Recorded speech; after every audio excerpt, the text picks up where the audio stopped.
আমি বাড়িতে শুয়ে হয়েছি, দেখি আমার এক ভাই পলাশ করে নাম, সে ডাক্তার দেখাতে গেছিল। আমার ছেলের দেখিয়াই ও ডাক্তার না দেখে আমার ছেলে লগে লগে লয়ে এসছে। এটা কোন জায়গায় পাওয়া গেছিল? এটা বান্দরের থেকে। আমাকে বান্দরের ওখানেই বলছে, বান্দরের থেকে পাওয়া গেছে মতো লগে লগে নিয়ে আসছে। ওই যুগ তো এমবে ছিল না। পরে আমার ছেলে শুনলাম সাদাপুর মানুষের লোকজন মারছে, ফোন দিছিল। পরে মোবাইল সে জায়গায় দিছিল। পরে আমি সেগুলাতে সকালবেলা যাই, আমাকে 5,000 টাকা দাবি পড়ে। আচ্ছা, এটা দাবি করে কে কে? ওনাদের নাম কি? ওর নাম মামুন। মামুনি বলে আমার বাড়িতে এসছো কেন? আচ্ছা, তারপরে? পরে বাইরে আইছে, বাইরে নিয়ে কথা বলছে। বাইরে আইছে মতো বলে পোলাও টাকা দেবে, তারপর মোবাইল দিয়ে দাও। পরে আমি কই আমার টাকার দোকানে, আমার ছেলের দোকান। বলছে যে লোক আসলো না ক্লাবে, লোক হ্যাঁ গো দিতে হইব কিছু। আমি এখান থেকে নবগঞ্জ ছিলাম, নবগঞ্জ গ্লাস গ্লাস পাল্টাইয়া আইতাছিলাম। সাদাপুর আমার আটকাইছিল।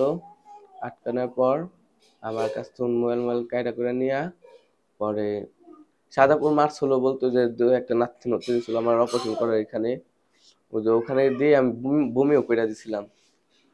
পরে একজন আমাকে লোক কইরা মাথা মুথা আইতে আইতে দিছে। পরে ওই যে হে আসলো, হে আনার পর পরে আলা আমার আমি ব্যস্তাইতেছিলাম। আনার পর আমাকে কিছু মানুষ এই কইরা চোখ মুখ বাইন্দা অটো গরুটা খুঁজে নিয়েছে, আমি নিজেও জানি না। এটা কি নিচে কই থেকে তোমাকে? এটা নিচে রিস্কানা ব্রিজ, এটা রাস্তাটা আছে না, ওখান থেকে। আচ্ছা, তারপর কি হয়েছে? তারপর নেওয়ার পরে আমাকে ওদিনকে তো কিছু খাইতে দেয় নাই। পরে খাইতে দিছে হইলে তারপর দিন সন্ধ্যা দিক দিয়া, সন্ধ্যা দেখানোর পর তারপরও দিছে। একদিনও খাইতে দিছিল কলা রুটি, ওদিনকেই লাস্ট। আর আমাকে খাইতে দেয় নাই।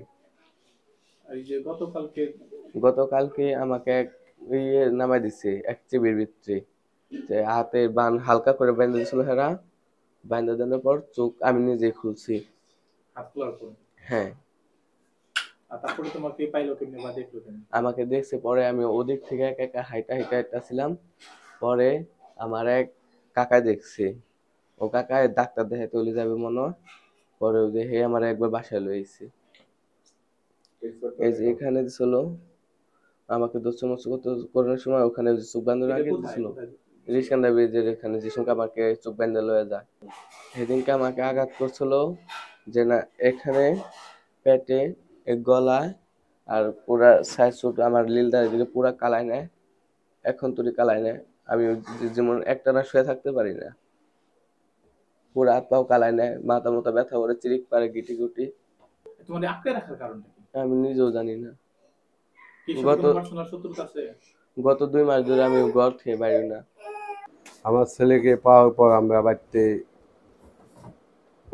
বাড়িতে ওষুধ ছিল, জ্বর ছিল অনেক, আমার ছেলে কাঁপা ধরছিল। জ্বর ওষুধ খাওয়াইছি, এবং লেবু তেঁতুল এগুলা খাওয়াইছি। নিশা ছিল, কথা বলতে পারে নাই।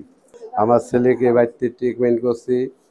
তা আমার তো ওইটা আমার জানানে খেয়াল ছিল না, তাই তো আমি কাউকে জানাই পাইনি। পরে আমার ছেলে ঘুমে আসলো, পরে আমি সবাইকে ফোন ফোন দিয়ে জানাই। আচ্ছা, ডাক্তারের কাছে কি নিয়েছিলেন নাকি? না, বাইরে নেই, বাড়িতেই আমরা ট্রিটমেন্ট করছি। আমি মোহাম্মদ শহীদুল ইসলাম, সাধারণ সম্পাদক, সাদাপুর অপূর্ব সংঘ। বিগত কয়েকদিন আগে আমাদের এলাকায় একটা ঘটনা ঘটেছে। সেই ঘটনাটা নিয়ে অনেক আলোচনা হচ্ছে। এই ঘটনার সাথে আমাদের ক্লাবের কোনো সদস্য জড়িত না, এবং যারা জড়িত আছে তারা কেউ আমাদের সদস্য না, এবং এই নামে আমাদের কোনো সদস্য নাই। অতএব যেহেতু আমাদের ক্লাবের নাম বলছে, এই নাম বলার কারণে আমাদের এই অনেকেই আমরা মনক্ষুণ্ণ হয়েছি এবং একটা অসুবিধার মধ্যে আছি। অতএব এই ঘটনা যারা ঘটাইছে তাদের আমরা বিচার দাবি করি এবং আইনানুগ ব্যবস্থা নেওয়ার জন্য ঊর্ধ্বতন কর্তৃপক্ষকে অনুরোধ করছি।